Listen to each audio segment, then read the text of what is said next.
Welcome to Asian Agribiz podcast. My name is Arif Fahrudin. Korean biotechnology company CJ Bio is talking of revolutionizing the amino acid market for animal feed. Their product, L Methionine, promises greater efficiencies and better cost savings than DL Methionine, a staple many have got used to. Zahra Imtiaz talks to Dr. Cheol Kim, Head of Technical Solutions Center at CJ Bio APAC, about the buzz in their methionine.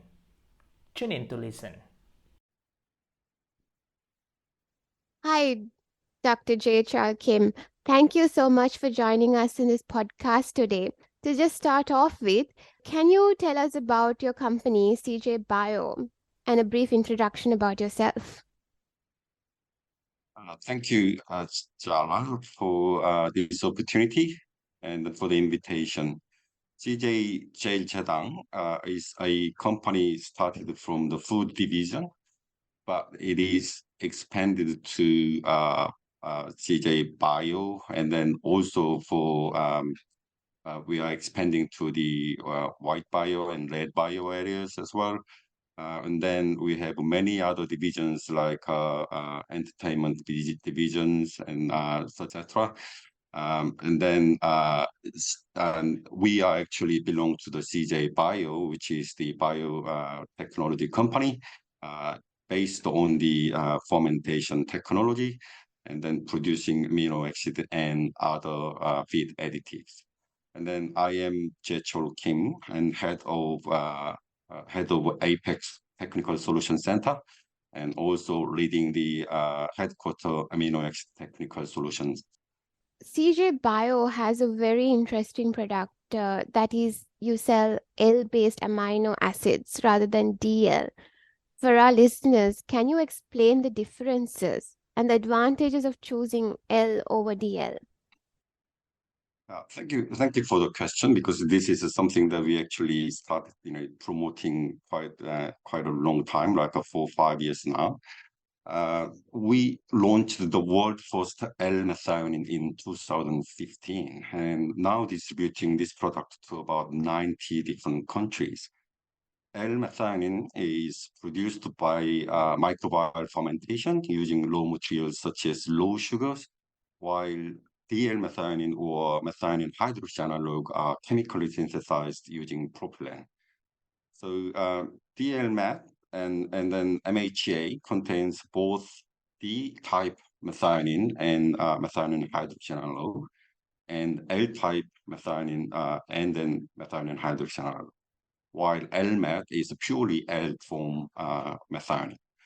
So DMET or MHA in the animal body cannot utilized by animals until it D forms converted to L form via two-step enzyme process before they can be utilized in the body as a methionine.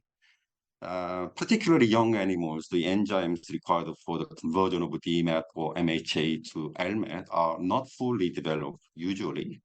It's quite lower, and hence the relative bioavailability L methionine is around 15 to 30% higher, depending on the age and response criteria measured compared to DL-MAT and MHA.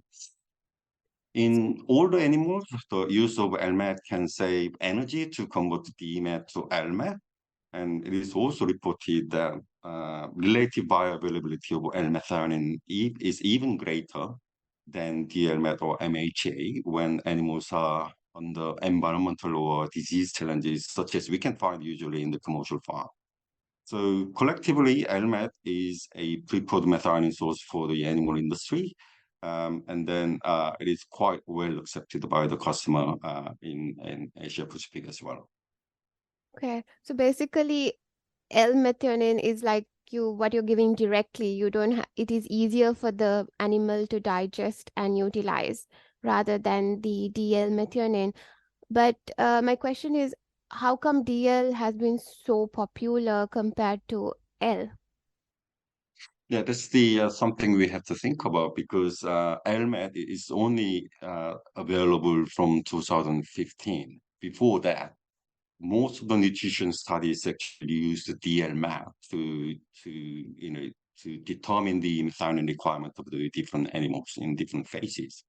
So it becomes so popular. Everyone using the LMAT until 2015. The LMAT becomes available in the market. So it becomes so popular.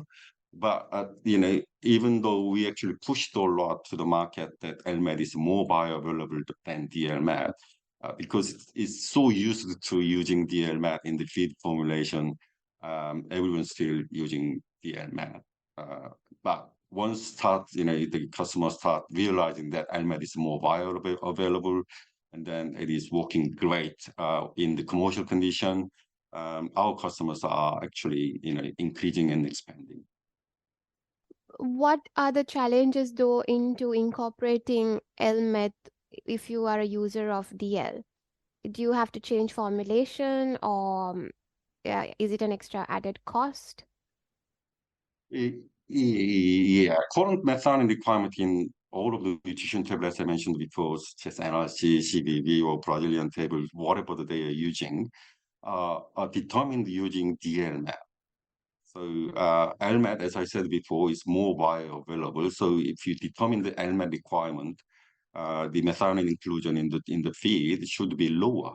So this is something we actually actively or aggressively approaching to the market.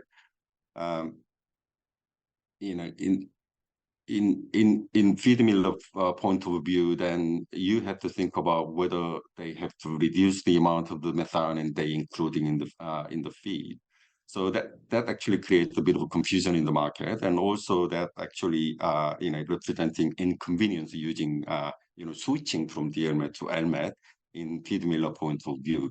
So we actually take that into account, and then we recently released a new product called L Eco, which is a 95% L product. Why we actually set 95% product is that based on so many different studies, we actually have evidence that LMAT is around 15% more bioavailable than DLMAT. And then we decide to provide about 10% of the safety margin for feed millers. So only reducing 5% of the methionine inclusion will be ensuring the animal performance, and also can be more economical for customers to use LMAT Eco, which is 95% product. But just switching the LMAT and LMAT Eco one-to-one replacement without any adjustment in feed mill, and then no inconvenience, etc. So we actually decided to go this product, and then we launched the LMAT Eco pretty recently. So we are approaching market with this product, saying that customer can safely replace the LMAT with LMAT Eco one-to-one replacement without any adjustment. Okay, that solves a lot of challenges. How have the acceptance and reactions from the market been so far? Some of the key customers already switched to LMAT Eco, and then we haven't actually launched this product in different countries yet. So we actually have a plan to launch this product in different countries so the customers be aware of this product, availability of this product, and then customer can be use methionine in a bit more cheaper price, and also ensuring their productivity in the animal side as well. I guess it's a very important consideration given that raw material prices are so high right now, and if this can improve productivity, it would greatly help a lot of people. That's correct. Going back to your overall company, I mean, like improving productivity using L Methionine, you have a strong focus on sustainability and eco-friendly production and products. How do you see this importance play out in the Asian feed market, especially since factors such as sustainability and eco-friendly products don't come cheap, and in Asian market is quite price sensitive. Yep. CJ, I think we recently announced our commitment to a sustainable environment that targets carbon neutral and zero waste by 2050. That includes measurement of greenhouse gas emission in all value chains in our production, and then optimization of the production process and use of renewable power and reducing water use intensity and etc. So we have a plan for that. And the first step we are taking at the moment is the optimization of a production process in our amino acid production site. And the MET-Eco product that I just introduced is the first product we reduce carbon emission by 14% compared with 99% MET product. So this is the first product we actually, come out to the market that, showing our commitment to reduce the carbon emission in all of our production side. Greenhouse gas emission and eco-friendly production in Asia are still in their infancy. As you mentioned, customers are more concerned about the reducing costs rather than reducing greenhouse gas emission. But what we found was that optimizing production process, basically reducing greenhouse gas emission, that generally reduce production cost as well. So we actually got the two keys together. Our animal protein producers will find very soon, again, that non-eco-friendly animal products are difficult to export to other countries. We are really concerned about the greenhouse gas emission and less preferentially selected by customers in the future. So we need to prepare for this new era that wherever we can do, we should try our best to reduce greenhouse gas emission. And we do our best to to achieve that by 2050. And then we will release our eco amino acid product line in the future. And then this L Methionine is the first product we reduce carbon emission by 14% from our previous product. Dr. Kim, can you expand more on how you said that you were able to match both the cost reduction as well as sustainable production in your company and products? I mean, this is a very hard balance to find. Yeah. So how did you guys manage to do this? Because it's the confidential things that we can't actually reveal every details of how we actually achieved that. But what we actually did locally is that we actually simplified our production line, and then we actually start producing lower concentration amino acid, which contains other probiotics and prebiotics that actually present in the fermentation medium. And by doing so, we actually can reduce use of other waters and chemicals and electricities, and then all these accounted to the reduction of the greenhouse gas emission. But product purity will be reduced to 95 or between 80 to 95% product. So that's how we actually started and changing our mindset to provide that these other materials or other fermentation medium that actually included in the eco product is not something that animal cannot utilize it. This is something that animal can utilize it equally, like amino acid, because this is the microbial protein, and then microbial fermentation byproduct, which is usually very beneficial for animals. That's interesting. Speaking about enzymes, in 2020, CJ Bio acquired an enzyme division as part of the company's vision to become a one-stop solution provider for sustainable animal production. Can you talk more about the direction of the company here and the major trends in the animal feed sector in Asia you see helping this vision? Yeah, that's correct. CJ Bio acquired an enzyme production platform in 2020 And since then, the R&D center in Seoul developed feed-grade enzymes, including phytase, alanase, manganase, and multi-enzymes using AI-assisted protein technology. Feed enzymes are essential additives that, as I just mentioned before, can maximize nutrient extraction from the many low-quality feed ingredients we are using, particularly in Asia Pacific region, and they can maximize return to the animal industry. Currently, we are developing the best mixture of multi-enzymes that can maximize nutrient extraction from the specific diet used in Asia Pacific region, where rice bran and palm kernel meal or copra meals are abundantly used, which is quite different from the diet in the other European or American industry. So during this process, what we found was quite interesting, because we found the number of enzymes used and the dose of individual enzymes and ratio of the enzymes, different enzymes in the mixture, significantly affect animal production for Asia Pacific specific diets. So these products, we are actually in the process of development at the moment. So these products will be also released at the end of this year. So for the industry trend in Asia and our vision, as you asked, what I believe is that there are still rooms to improve production efficiency in Asian animal industry. For example, reducing costs, improving the performance of animals by reducing food protein content in the diet, and removing antibiotics and ensuring product safety without use of in-feed antibiotics, etc.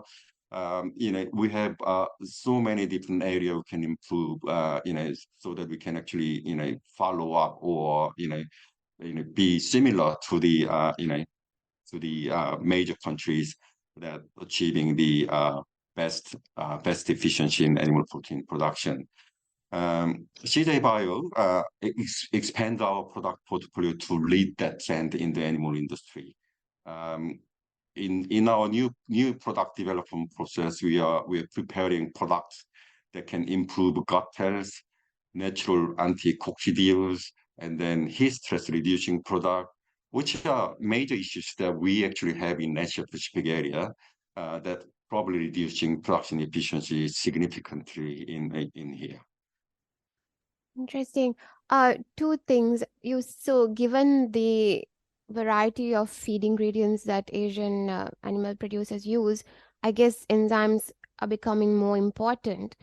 And also, one thing I would like to expand further on, you touched on multi-enzymes. Do you see Yeah. people going more for multi-enzymes compared to one enzyme products? Yeah, single enzyme versus multi-enzyme has been debated a lot in the industry, particularly in enzyme industry as well. Uh, you know, enzyme works on the substrate, so sometimes in the most of the diet, maybe single enzyme works enough to to improve the efficiency to the certain levels. Use of a multi-enzyme that can be a little bit expensive than use of the single enzyme usually. If you're actually comparing single enzyme versus multi-enzyme for the same company. But what we found in here, what is interesting is Asian Pacific diet is quite different from other area. That some area is using more cheaper protein meals like rice bran and copra meals and palm kernel meals.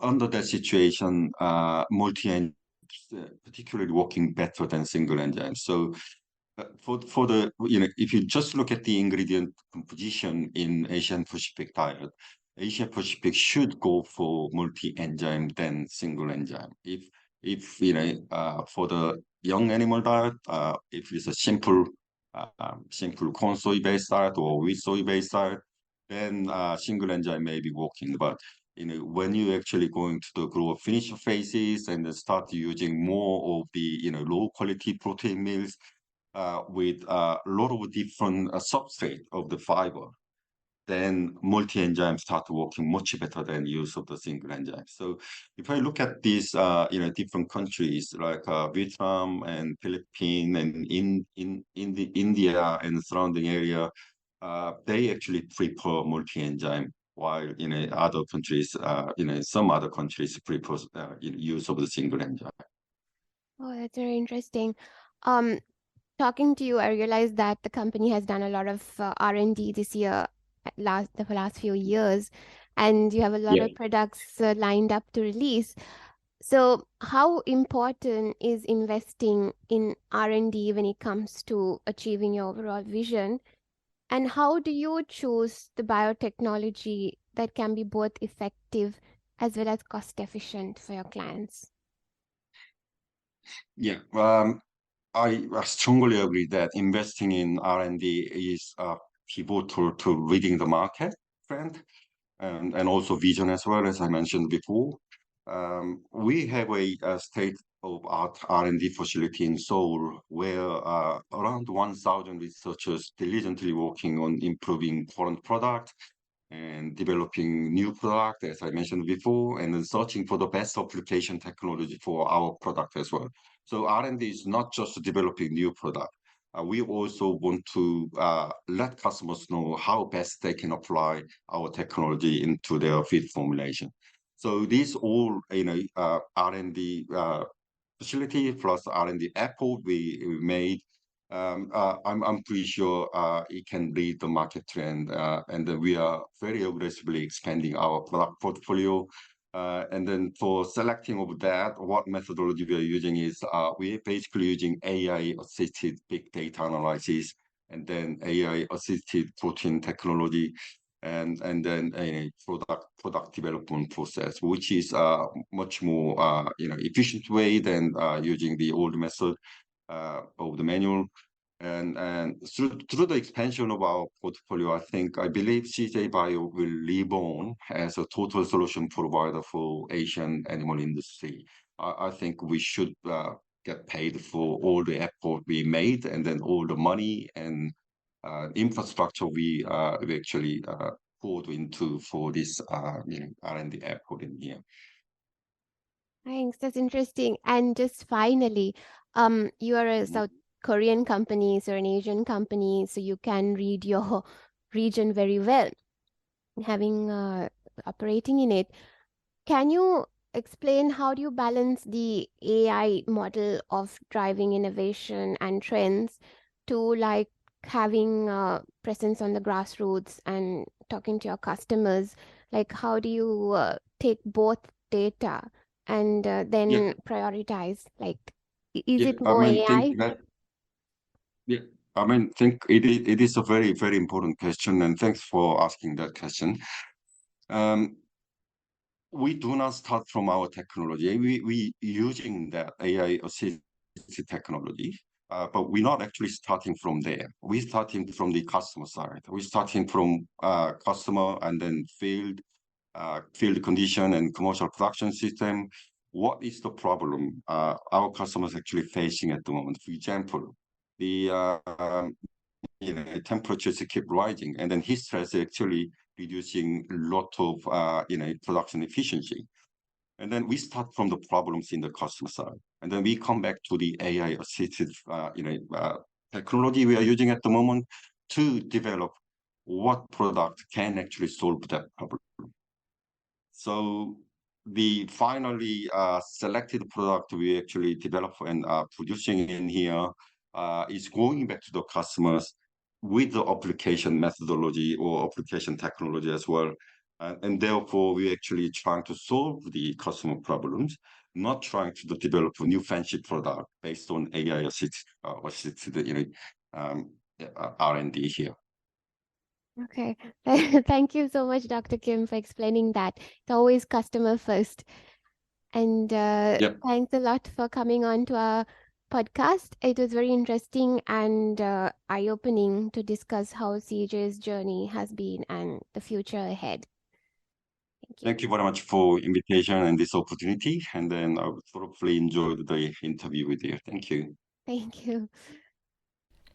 Thank you for listening, and I hope you learned some key insights on how feed additive companies like CJ Bio are using technology and environmentally friendly policies to shape the animal feed industry in Asia.